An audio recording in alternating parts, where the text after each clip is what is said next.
But it also means our vulnerabilities can collide too.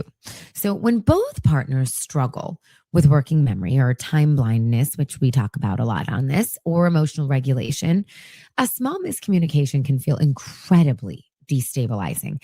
And listen, if I'm running low on cognitive bandwidth and my spouse drops the ball in an administrative task, it's real easy for like resentment to creep in. And that's not cool. So thriving in an ADHD squared relationship requires moving away from the traditional relationship expectations.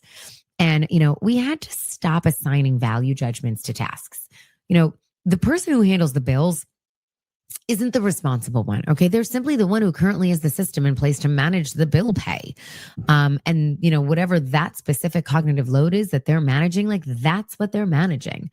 And we rely heavily on externalizing our relationship infrastructure. If it isn't on the shared digital calendar with 3 distinct alerts, it simply doesn't exist in our reality. And that is important to continue.